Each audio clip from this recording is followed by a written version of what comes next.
Bueno, por sobre todas las cosas, haciendo un adelanto, Milei se encarga del tema de la macroeconomía fundamentalmente. La microeconomía y la actividad interna de la República Argentina no está en sus prioridades. Pero bueno, vamos a saludarlo a Carlos Delfrade. Carlos, ¿cómo te va? Muy buenas noches. ¿Cómo les va? Buenas noches por esta gauchada. Bueno, aquí andamos. ¿Qué te parece lo más importante a tener en cuenta del ámbito nacional y del ámbito de la provincia? Dos títulos, después vamos a un desarrollo.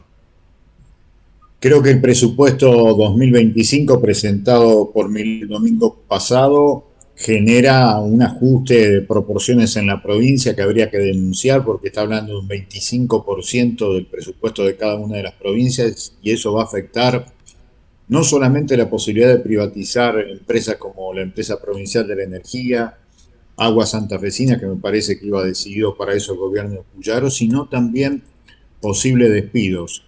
Me apabulla la idea de seguir acompañando a la matriz justamente económica del gobierno nacional de parte del gobierno provincial.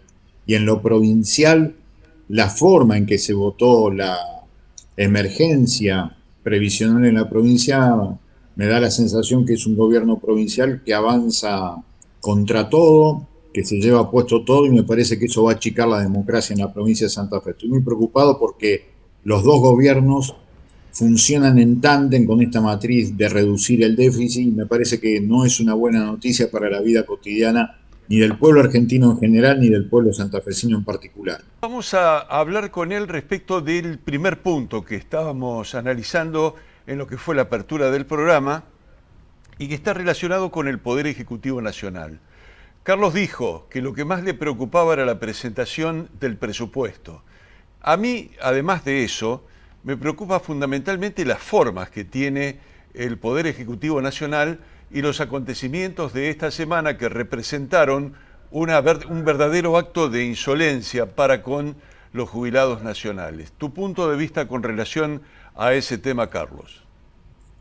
Sin duda que es así, eso tiene que ver con la crueldad de un sistema que, insisto, se va a expresar y se va a repetir lamentablemente en distintas provincias. Me parece que lo que hay por sobre todas las cosas es cumplimentar las exigencias del Fondo Monetario Internacional y eso significa en la vida cotidiana muchas penurias para nuestro pueblo y para quienes se movilizan, como es el caso de jubilados, esta moneda de doble cara que mostró por un lado la represión y por el otro lado el asado agasajando a los diputados que supuestamente eran héroes por impedir que se diera un aumento de 18.000 pesos mensuales a cada jubilado y cada jubilado de la Argentina. Es una etapa de profunda dependencia y por lo tanto de profunda crueldad, Héctor, coincido totalmente con vos.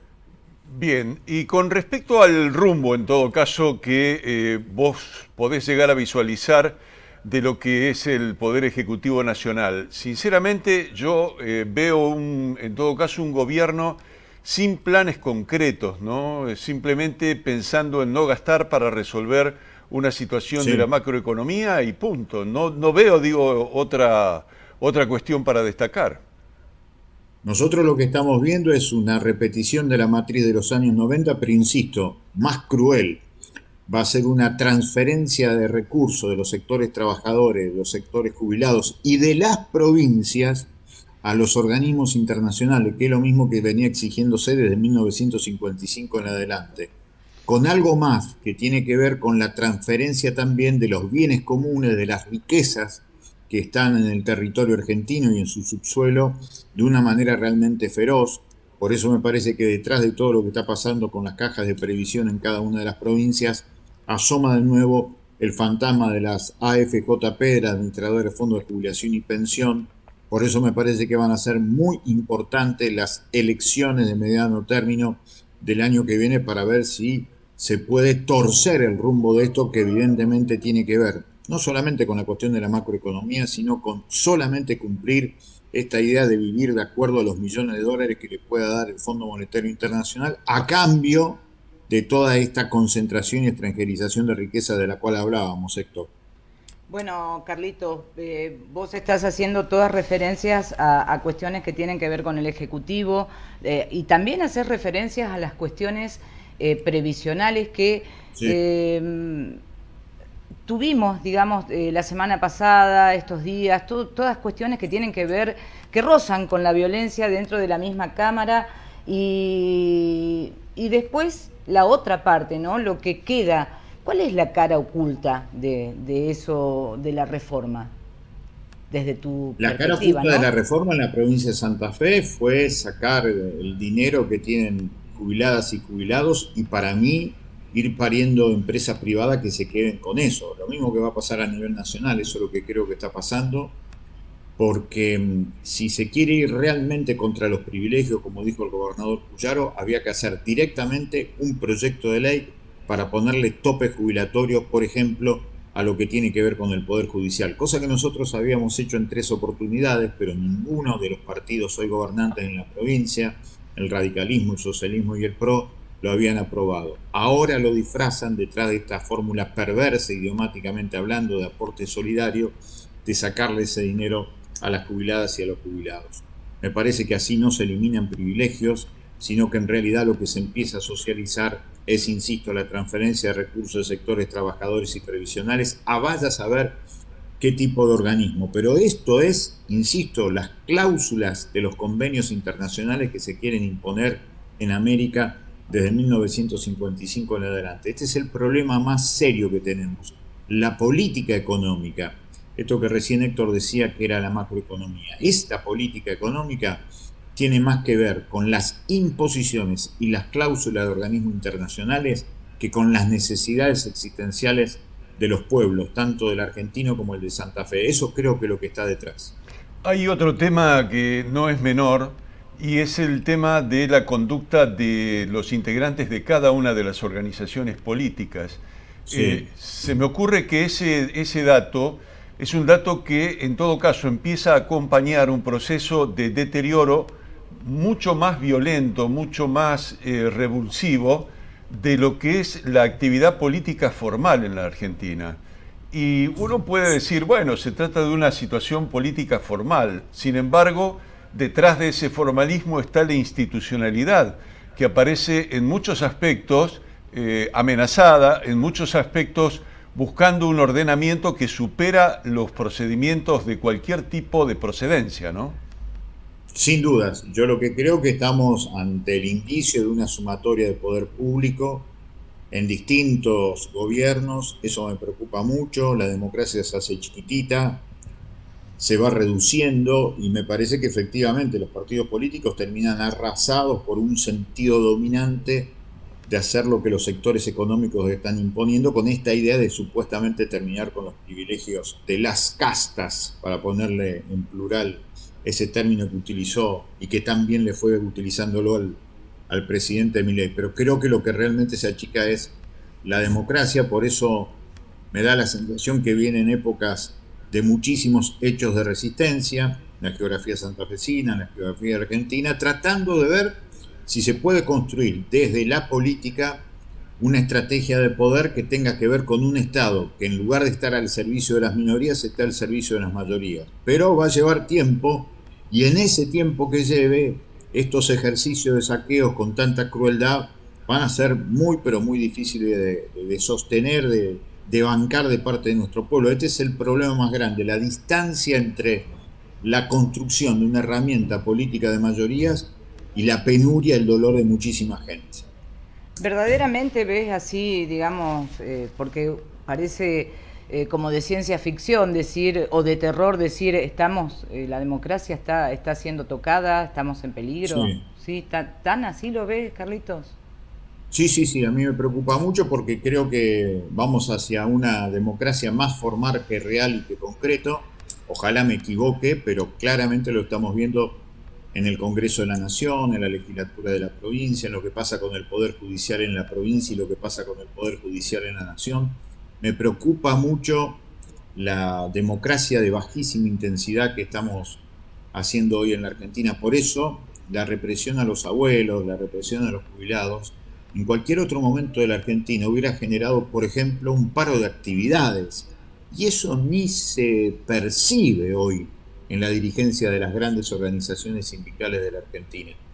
esa falta de reacción, estos protocolos antipiquetes, esta idea de que van a sepultar los piquetes, como salió a decir el señor Adorni, me preocupa, insisto, parece una sumatoria de poder público con una fachada de ejercicio republicano que tengo la sensación hoy es muy difícil de encontrar en la realidad concreta. Bien, Carlos, dentro de lo que vos planteás como una alternativa a futuro, incluso llegaste a Sí, mencionar el proceso electoral que se avecina para el año que viene, ¿cuál sí. es la idea, por dónde pasa tu idea de integración del sector que vos representás con otros espacios políticos? ¿Qué te imaginás en el futuro para conformar algo que dé una alternativa de pelea en la provincia de Santa Fe? Sin duda, nosotros decimos frente a tanta irracionalidad, racionalidad, frente a tanta intolerancia, tolerancia. No cuenten con nosotros para resignarnos, vamos a tratar de ampliar el espacio con sectores del radicalismo que no quieran un radicalismo de derecho, con sectores del peronismo que no quieran saber más nada con el pejotismo que ha entregado todo, y por supuesto con sectores de izquierda, con sectores progresistas que tampoco quieren avalar esta entrega de derechos y de garantías que se había ganado con tanto trabajo en la provincia de Santa Fe. Por eso me parece que lo que hay que hacer es mostrar la pelea, aunque sea en minoría, aunque sea en el desierto, que nos vean pelear en el desierto, que nos escuchen gritar en el desierto, pero nosotros consideramos que la mejor vida tiene que ver con más derechos, no con menos derechos, con más garantías, no con menos garantías, y que vamos a ir con la idea de ampliar eso para que después desde Santa Fe peleemos en la nación algo diferente que contengan este saqueo tan cruel que está sufriendo el pueblo argentino. Esa es la idea que nosotros tenemos y que tratamos de alimentar día a día, por más que lo hagamos, insisto, en soledad o en el desierto. A ver, dentro de, en todo caso, las alternativas que se pueden visualizar en la provincia de Santa Fe, aparece el movimiento de Ciudad Futura en la ciudad de Sí, Rosario, sí. sus acercamientos en todo caso con algunos sectores del peronismo, puntualmente con el gobernador Kicillof, por ejemplo, que revelan en la búsqueda de un camino y la búsqueda de un enfrentamiento de la situación política, no digo en términos de violencia, sino en términos de presentarse como una Sí, opción para el futuro. sí. Sí, sí, sí. Nosotros respetamos muchísimo, hemos estado juntos permanentemente con la gente de Ciudad Futura. De hecho, en la administración anterior tuve la suerte que Damaris Pacchiotti, que venía de Ciudad Futura, fue compañera nuestra en la Cámara de Diputados y Diputadas de la provincia. Veremos qué va a pasar. Claramente el espacio está abierto, claramente compartimos muchas cosas. Ojalá que sigamos de esa manera, pero yo siempre creo que las respuestas son de adentro hacia afuera. Santa Fe tiene cuestiones muy particulares que hay que trabajar desde Santa Fe, así que veremos cómo se decanta todo esto, pero lo que queda claro es que hay que hacer permanentemente, que nos vean hacer en esto de defender una democracia realmente de profundidad y no superficial como está pasando hoy. Hay un sector muy grande de la población que son los jóvenes. Sí, Carlitos, ¿cómo imaginan ustedes que puedan llegar a trabajar con ellos para que de alguna manera se acerquen un poco más al conocimiento, al saber, a eso que hablábamos con Héctor cuando veníamos del tema de la noche de los lápices, que los chicos no tienen sí. idea, por ejemplo, y no Ujú. estoy hablando de chicos que están solamente en el secundario, estoy hablando de gente que hasta inclusive está cursando una universidad, que también está en peligro la universidad. Sí, ¿Cómo, exactamente. cómo trabajar con esas juventudes? Hay que ir en búsqueda de ellos, hay que ir a hablar a las escuelas secundarias, a los barrios, hay que ir en búsqueda de la gente y tratar de mostrar, insisto, que frente a los insultos, ideas, pensamientos, sentimientos, frente a la prepotencia de la ironía, tratar de democratizar la palabra, lugares para el encuentro, tratar de escuchar lo que nunca se escucha, de mirar lo que no es mirado. Hay que hacer ese esfuerzo porque lo que estamos viendo también es una lucha y es una pelea ya casi planetaria, si tiene sentido o no el humanismo en medio de todo lo que está pasando. Como nosotros sí creemos que el humanismo tiene que prevalecer, tenemos que ir en busca no solamente de las chicas y de los chicos, como vos nos planteás, sino también de todos los sectores, aunque hayan dejado de creer en la política, lo cual eso es también uno de los objetivos del sistema de hace tantos años, de dejar de creer en la política como una herramienta de transformación. Carlos, muchísimas gracias por la participación en el programa. Esperemos sinceramente que mucho del análisis que vos estás haciendo se pueda plasmar en una propuesta. Que tengas buenas noches. Ojalá, la vamos a pelear. Gracias a usted y gracias Dale. por la paciencia de lo mal que me está funcionando la tecnología. Muchísimas Dale. gracias. Chau. Gracias.